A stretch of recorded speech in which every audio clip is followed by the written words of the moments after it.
निज अंचल पर निजे श्रमदान दे निर्माण कले नदी रे पुल। दीर्घ 50 वर्षर तत्कालीन सरकार मिलानी मौलिक सुविधा शेष में बाध्य होई निज अंचल को जीवाई निर्माण करुछंती निजस्व खर्चरे रास्ता। आमे आउ कौन करवा रास्ता असुविधा जो आम निज हाथ रू पैसा खर्च करके जेसीबी ट्रैक्टर लगे कि आमे आउ श्रमदान करूछु। कहबी एटी राम नदीर राम सेतु एटी बंधा होछि। जो राम सेतु हैला दीर्घ वर्ष सरकार न सुनिबा हेतु आज 5 खंड 6 खंड ग्राम लोक 6 मास पर्यंत बैठक कर निष्पत्ति नहीं आउ मनसे खाल होइथिबा नदी को पत्थर रे पुती आज आउ किछि जिबा आसबा पई आ सुविधा करछन। अच्छा दीर्घ वर्ष गजपति जिला मोहना और आरुदेगिरी को संजोग करुथिबा एही नदी रे प्रतिदिन शह शह लोके यातायात करिथांती। पोलो नथिबारु सरकारଙ୍କର कोनोसी प्रकारर जरूरीकालीन सेवा पहुंची पारु नाही।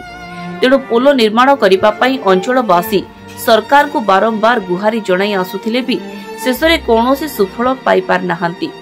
शेषरे बाध्य होई जिरांग पंचायत और डाबरागुड़ा पंचायतर 5 ରୁ 6 खंड ग्रामर महिला और पुरुष एकत्रित होई आज अर्थ और श्रमदान करी अस्थायी पोलो निर्माण करिसेंती।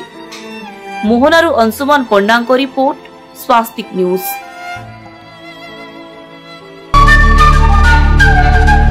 मालकानगिरी रे मर्मन्तुत सड़क दुर्घटना टिप्पर धक्का गभीर आहत कृष्णपद सरकार मेडिकल रे मृत्यु। जिला मुख्यालय निकटरे अवस्थित नुआ मेडिकल पाखरे एक मर्मन्तुत सड़क दुर्घटना घटिछि। एही दुर्घटना रे मालकानगिरी बासिंदा कृष्णपद सरकार मृत्यु होइछि।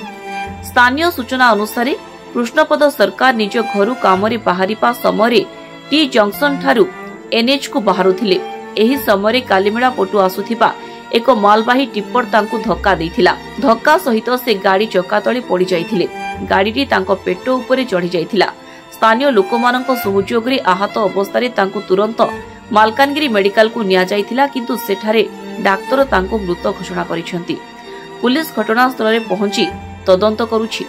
मालकानगिरी राजेश कुमार ओझांको रिपोर्ट, स्वास्तिक न्यूज।